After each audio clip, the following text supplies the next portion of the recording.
Talk about the farm for a minute. So, what's the story about having this place? It was an old farm setup, wasn't it? Old farm buildings. Why did you decide to go for it here? What did you want to make here? It was closest to where these two guys lived. Well, it was quite close to you as well. We needed to find a place near to all of us. And it certainly changed the way we wrote, I think. The first album we did here was Abacab. And, that's sort of, I think our whole approach did change at that point.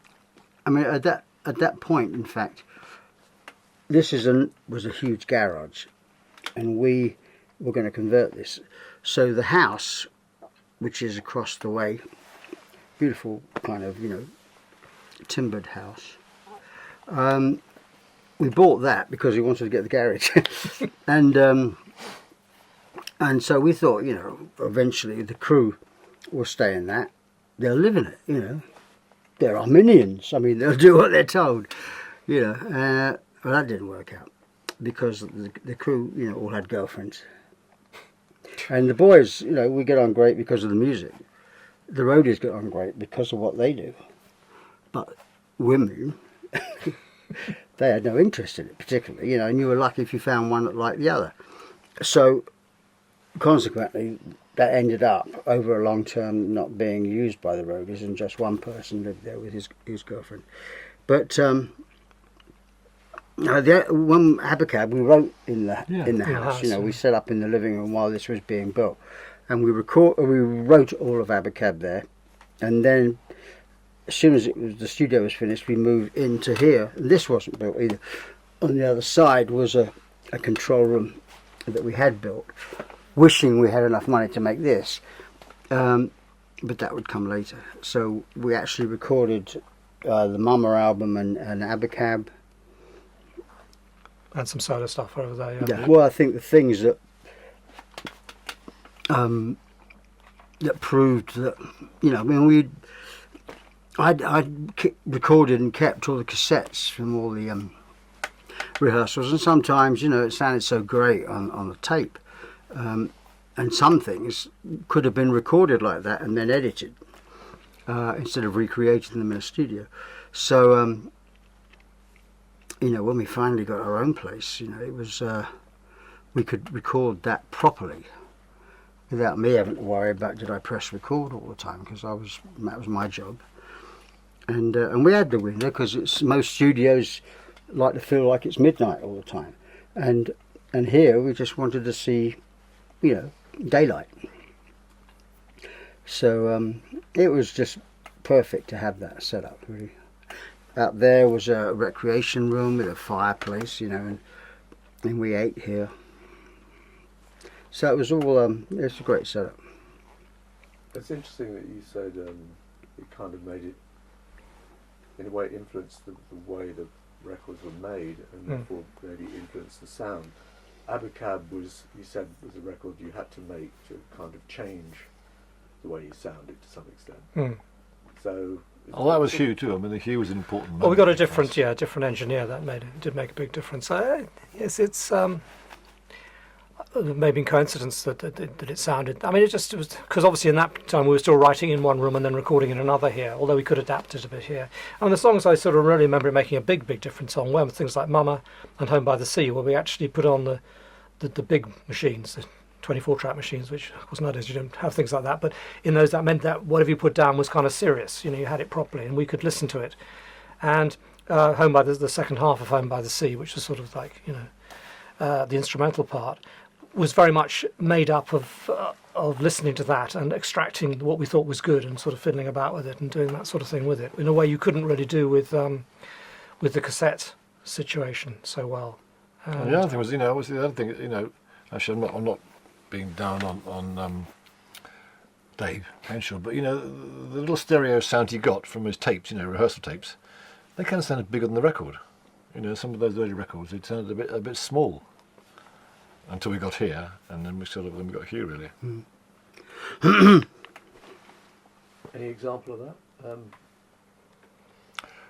Well, it's most notable with the drums, I suppose, really, where you get in the sort of liver drum sound.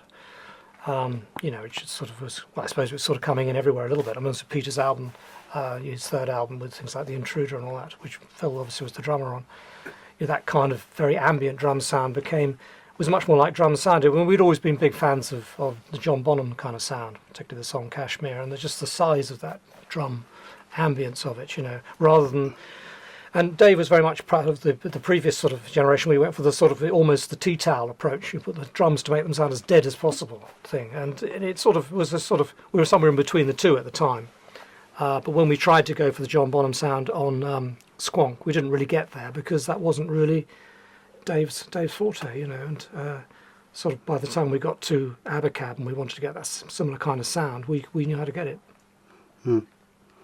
I mean, when I worked with Peter in the townhouse, they had a drum room there, which was like the one we had built here.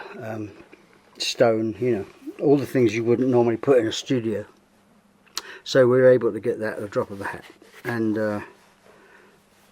it was, I mean, I guess that wasn't the reason, but it did take up a little bit more sound. Or a lot, if you were lucky. But, I think at the same time as that, we... I think we started to question, do we really need that? Because we always add a few things, but I think maybe we thought, do we really need that, or could we get away without it?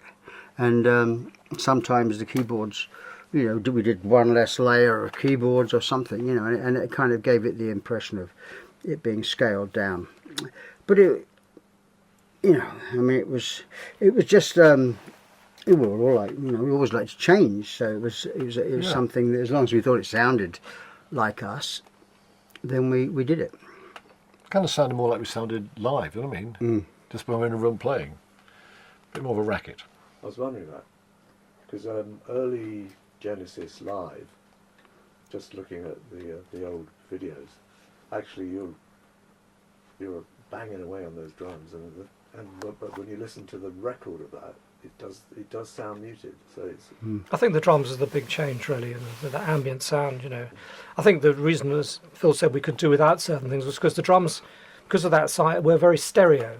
You got this amazing sort of ambience right across the spectrum, and you didn't feel quite the same need to put whereas before you'd done the thing more with a keyboard, you'd have put a sort of big keyboard going over across the whole thing to give you that stereo effect. And so you didn't really need that stereo. Sometimes the keyboard could have been a lot smaller, and you could position it more in the stereo. I mean, it's quite refreshing to do. Yeah, I like to fill it. Fill all the space up. Padding. Yeah. They were called pads, these things, and that's what you tended to do. And sometimes it was very effective. You think things like the guitar solo on Further Fifth. You got this massive mellotron right across the whole thing. But sometimes you didn't really need as much as that. You just wanted to just be one place. You want to hear the part. You don't really want to hear it sort of smothering everything else. Sometimes it's quite nice if it smothers everything.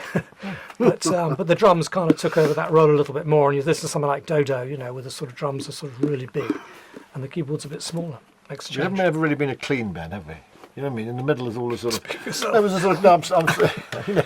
No, the kind of the keyboards and the guitars in the middle always kind of making a sort of combined sound. It's a bit of a racket. You know what I mean? We're quite happy to have nice racket. A bit of kind of like crunches. Yeah, that's it. Crunches in the sound. And occasionally we've had sort of, I remember one time, in fact, there's a bit in Home by the Sea where the sort of I'm got chords going and I got bells going and he's thrashing away his guitar and everything.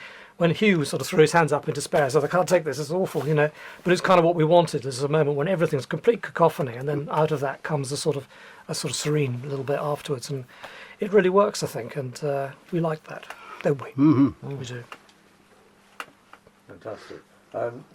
2007, much to a lot of people's surprise, you guys got together again and went on this tour, which got a huge amount of attention and huge audiences. Did that surprise you? I think it did a bit. I mean, we don't presume we're going to, it's been a long gap, sort of, it was fun, yeah. It was sort of, it felt quite easy day one, didn't it, really? I think we were surprised by the audiences, though. I mean, I think initially when we thought about doing it, our idea, particularly in England, was to do, theatres and stuff. And it was the promoter who said, "Oh, no, you've got to do this, you've got to do that." But we still kept it down to 2 shows in the UK, which I think was a definite mistake. Never really know quite how we are perceived in the UK. It's a strange thing. The press has always been pretty negative about us. So it's kind of like you're never sure where you're at, so you're not sure if the audience is still there or not. So we ended up sort of doing 9 dates in Germany where we knew they liked us, and 2 dates here. And there was really no reason for that in terms of the audience that wanted to see us. So it would have been nice to have done a bit more, really, but, you know. And we that's drop way the it goes. keys too. That's important, actually, because over the years, Yeah. singers, as they get older, the voice drops a bit. But you not very much really at all. Those notes are always hard, even when you're the high ones are younger. So, but Tony and I, being a bit difficult, would never agree to lower the keys. You know. Well, some And it was songs, easy. some songs in the key they're written in, you know, they just don't sound the same Yeah. if they're changed. I mean, it's kind of, you get to sing them a little easier every night, and you can always, you know, depend on if your voice might be a bit iffy. You can always depend on being able to sing it. But the downside is that some songs get a bit dark, you know, if you lower them too much. So. I found out Elton John lowers Pinball Wizard about 6 times during his career. And his balls have really dropped. Whereas McCartney apparently sings everything that he wrote from the Beatles onwards in the same key. Which means his balls haven't dropped at all. Yeah, well, anyhow. No, it's Yeah, the same problem keys. is you're saying the problem is when you drop the keys, the inversions sometimes on, you know, if the riff that the person's playing is the important ingredient, like say an I Can't Dance, you know, the guitar riff, change it, go down too low, it starts to sound a bit stodgy. And Tonight was another one where, I mean, I'm playing quite low anyhow on that, and the riff, which is quite an important part of the song. If you start going down, we went down, I think, a tone in the end. You kind of wanted to go even further, but you really couldn't do it without changing the actual riff, and that would sound I think a what's bit happened weird. over the years, we both realised, well, we all almost, is that end of the day, the voice is the most important thing. You know what I mean? Yeah. Just keep up, as you sort of like, what do you mean? What do you say, man? Well, God's also sake. there was a technical reason why in the 2007 tour, of course, it's much easier to change keys. Now, we did songs like In the Cage. Now, the solo in the middle of that, you know, it's sort of stretching me anyhow. To try and play in a different key after all these years would have been quite impossible. But fortunately, with electronics, you could do it electronically. So we're going to do it in B flat. Okay, great. And said, no, we need to go down another. Rather than having to relearn the whole thing, suddenly you go down a little bit. I think further. if we'd have Made a lot of difference. done the normal, well, it's kind of the sensible thing, we would have sorted that out at the writing stage, and we would never have got attached to the way it sounded good, you know, to the original key, you know, and then we wouldn't have had to. Yeah, but there's always that person, the singer always sounds good when he's pushing his voice. You know, everyone has the note that they find a little difficult to get to, but that's Yeah, what it's sounds a great great. sound on record So too, you know, you might yeah. write the thing in one key, and then when you get to the thing, you suddenly put an extra note in because that sounds great. Yeah, And well, of the course, lower you can get, Yeah, the higher you want to go. that's it, You know, it's it happened with Peter, but Peter's, you know, was like he had a sort of certain notes you go for. You had to go to F sharp. With him, you had to get up to at least A, and sometimes a lot further in order to get that same kind of moment of where it's just pushing and sounds really good. Yeah, so In the Cage is from Broadway, isn't it? Mm. And it's interesting that on that tour you sang a medley of stuff from the earlier period, like stuff from Broadway. Didn't you sing? Didn't you do? We've often done a medley. It's been one of our sort of, you know, there's so much to cram into a sort You know, of 2.5 hour show, that sort of 2.5 hour show, that you've always done a bit of a medley sometimes. It's hard to do and complete anymore, yeah. yeah, it's always been a medley. Actually, it's I mean, you know, since I've been doing it, it's just we always change really what goes in it. Yeah. yeah, it gives you a chance sometimes not to play all the bits of the songs that perhaps you know don't sound quite so good live and stuff as well. So you can just, you know, it kind of we had many a medley that started with In the Cage and ended with Afterglow, and we did lots of different things in the middle really. And you could do it lots of things, and it was quite fun for an audience really not to know exactly what was going to come up. And it was quite fun on the last tour to introduce a bit of Duke's Travels, which was a thing we used to like a lot as a group, but we'd never really performed it since the Duke days. And you know, it was quite exacting, wasn't it? I think it took quite a bit out of you. Yeah. Quite a difficult bit I to think, play. you know, when I look back at this stuff, Yeah. I think as far back as that, something was happening. Yeah, well, I think that was too much for you. I remember thinking day one actually. You're never going to get it. Yeah, it's a bit like singing the notes, right? You know, like Tonight, a couple of those tours, you know. Yeah. I used to say, okay, there's a lower note, go for it. You say, yeah, sure. You can't Get on stage, I can see you. This little devil comes It's up. coming and up goes, to it, go yeah. for it, go for it. You know. And actually, I think the Duke Travels thing, I remember thinking, actually, this is really a long way off what's comfortable to play, you know what I mean? But we did it, and exciting bit, but probably might have been better not to have done it. It was the just Tony chose, yeah, so you can blame him. He chose the, yeah. I love the bit. We you both know. wanted to do it. I think it's just it's a really exciting bit, and the drumming is very much a part of it, I suppose.